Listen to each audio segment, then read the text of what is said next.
Welcome, everyone. This is Recovery Dharma. My name is Julia. I'm one of the facilitators of the Spokane Sangha.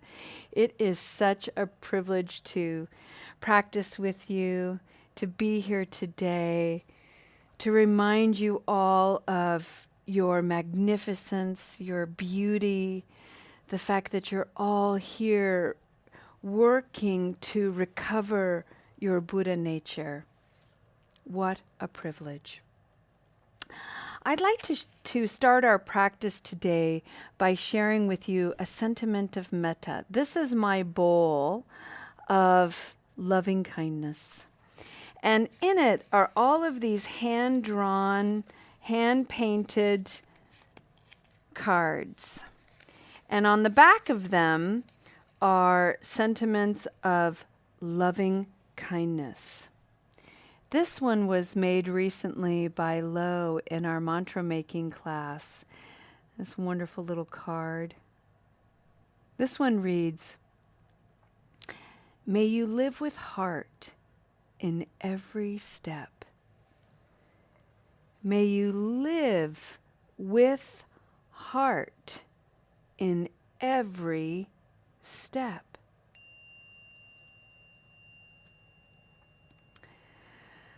I invite you all to arrive to this meditation and to this practice. And if it's comfortable for you, go ahead and put that left hand at the level of the heart. Put the right hand on top of the left hand and gently press that heart space. In Eastern traditions, the Heart Chakra is the birthplace of compassion, one of the limitless qualities that the Buddhist practice tries to cultivate. And it is born here at the heart. The heart chakra includes your collarbones, all of the musculature around, above the heart, wrapping around your shoulders, radiating out your arms. You can even open your arms out wide, expanding through your fingertips, branching like a tree. And notice that if your arms are outspread wide, your heart is vulnerable. And that's okay. You're strong. You can be vulnerable and expose your heart in this space. The heart chakra is also including those arms, what we do when we follow the guidance of our Sangha member in New Zealand, Ryan, who always encourages us to bring our arms together. So wrapping our arms up in a hug. But we can kind of pretend that we're hugging someone here, but then we bring our arms wrapped up around ourselves, around that heart chakra, and we embrace lovingly ourselves. So we can hug all of you, all of us together in that embrace like we're hugging another person. And breathe a moment. Oh, all of that heart energy. And then keep the embrace going. Wrap it around yourselves and hug. Embrace the heart chakra.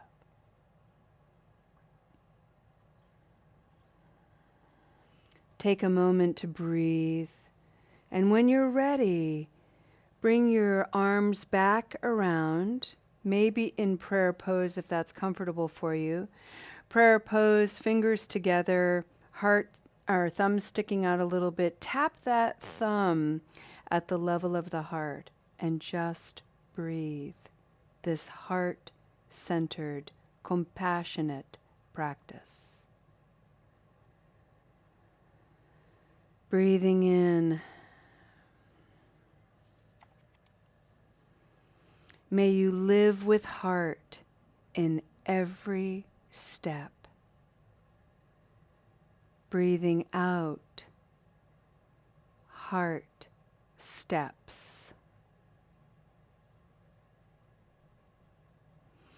When you're ready, go ahead and place your hands down on your thighs or knees. If your palms are facing up, that is a receptive posture. If your palms are facing down, that is a grounding posture. You can go back and forth for the duration of this meditation.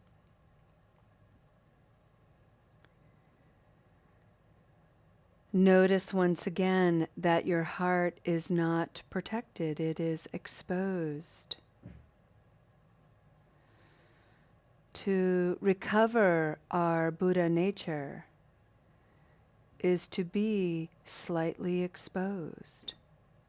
It is to peel away, brush away layers of habit energy so we can extract Buddha nature.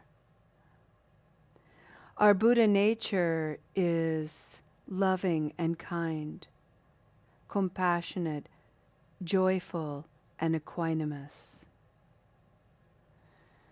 To be equanimous is nothing more than one's capacity to look at one's experiences of life with a degree of neutrality.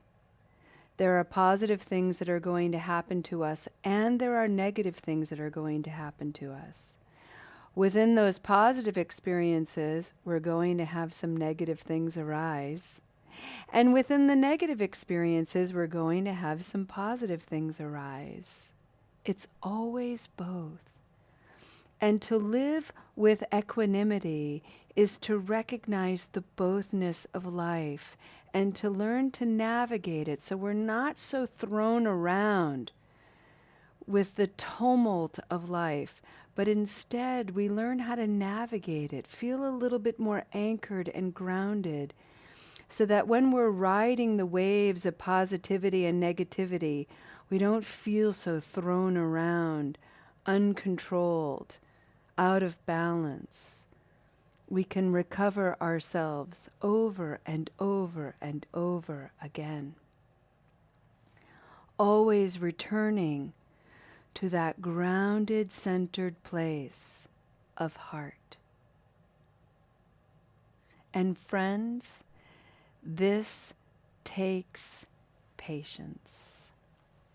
That is the theme for the month of August, the cultivation of patience.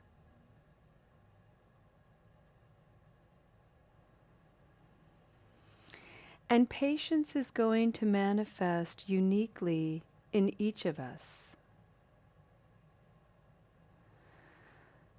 Some of us manifest patience as the capacity to be incredibly still and silent. Some of us channel patience in a much busier way. People are very busy with distractions and getting things done, but in actuality, they're applying patience maybe to something that's troubling their mind. I know, for example, when I'm really anxious about something, really anxious, I have a tendency to work with that anxiety, work with those feelings of being out of control by patiently cleaning.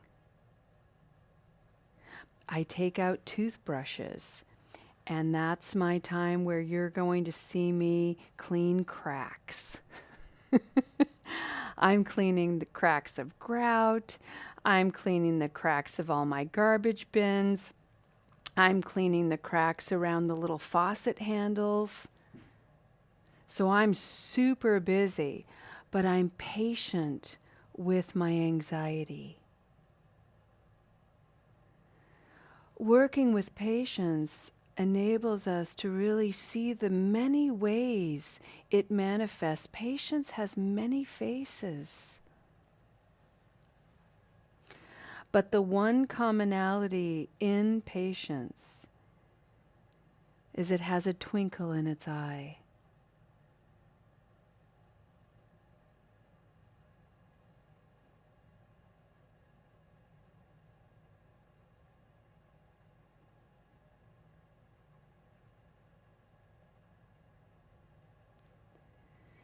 Patience twinkles.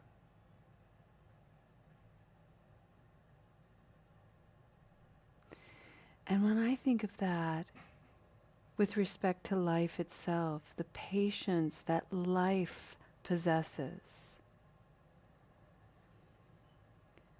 life twinkles. Life has a twinkling delight in its patience toward me.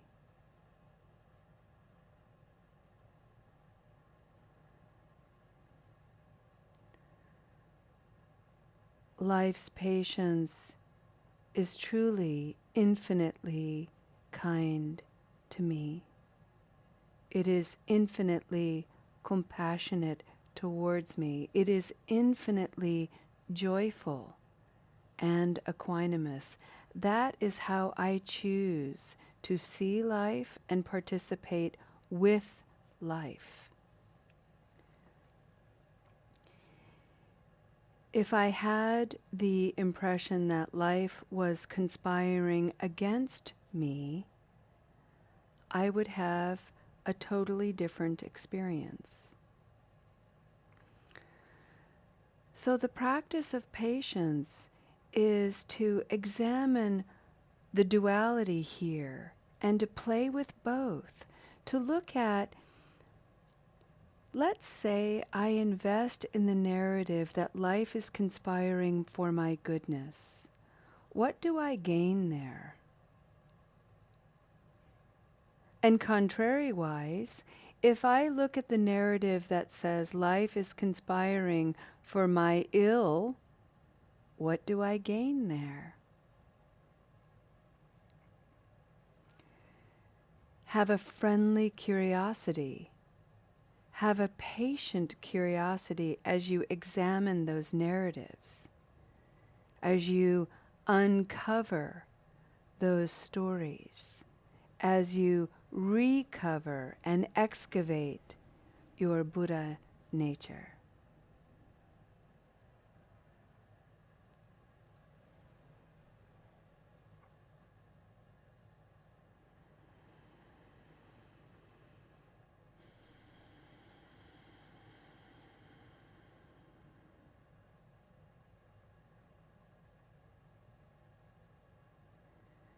Historically, the narrative around the journey of recovery has been very dualistic.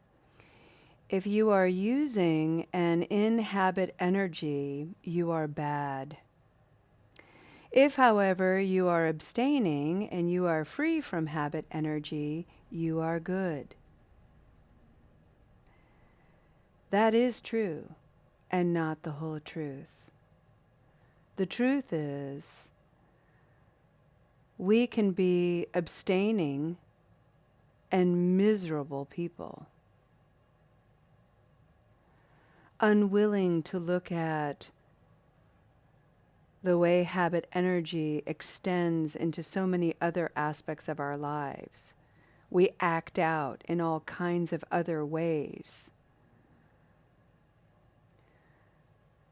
Likewise, people who are still working through their habit energy, yes, they might still be using substances, but they are sincere in trying to understand their relationship with them. Their kindness and generosity flows. Their presence and service to others is unmatched. We are here to open and broaden our understanding of what it means to be on the journey of recovery, what it means to recover our Buddha nature with the limitlessness of loving kindness, compassion, joy, and equanimity, all of which requires wise, skillful, tender patience.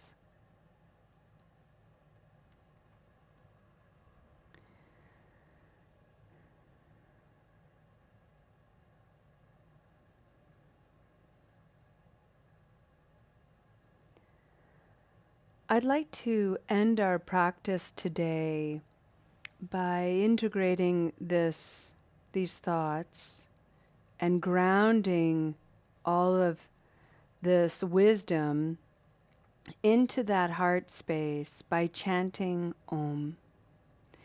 Yesterday, I did a little bit of chanting, and one of our Sangha members encouraged it would be nice to have everybody unmute and Om together.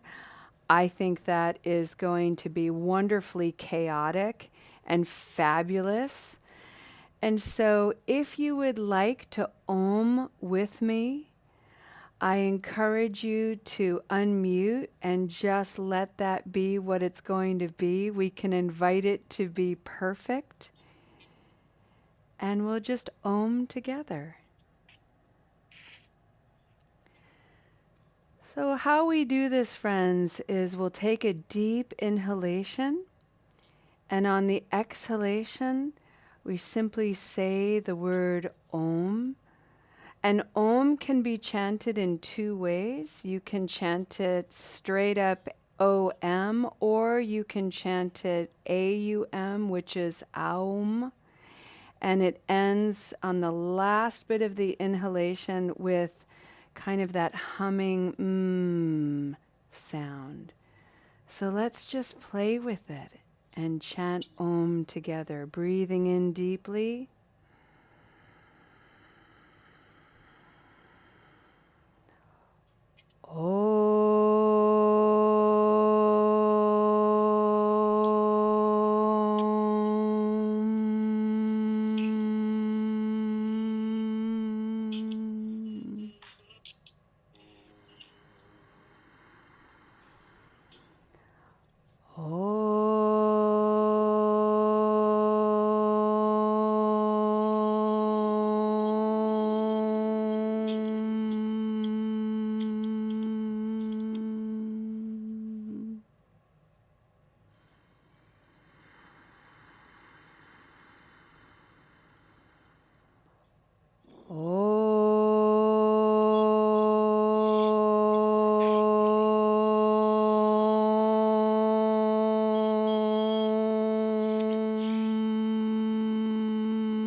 One more time.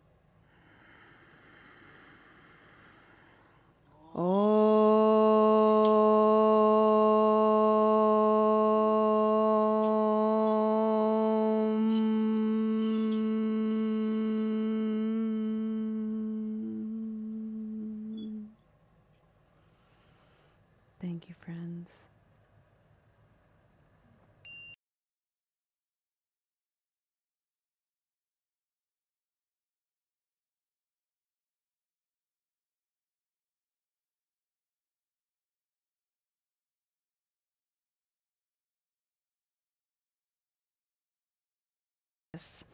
I'd like to end our practice today with a dedication of merit. And I'd like to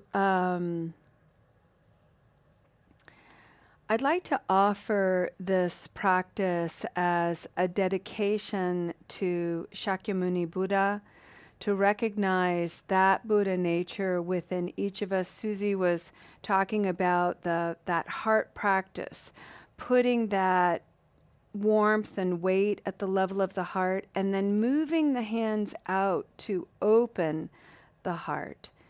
That really is a wonderful way of practicing Buddha nature, really opening up and allowing out, shaking out of your hands anything that you're holding in your heart that just doesn't serve anymore. Press it there and then wipe it across your chest and flick it out, shake it out, and keep that heart open for something new to enter or arise. Maybe a piece of Buddha nature ready to be revealed, ready for you to receive its wisdom. So I'll chant this beautiful chant to Shakyamuni Buddha in celebration of the magnificence of your Buddha nature waiting to be revealed, waiting to be delighted in by life. And I'll chant this 3 times. And if you know it, chant with me. Taya Tao Muni Muni Maha Muni Soha. Taya Tao Muni Muni Maha Muni Soha.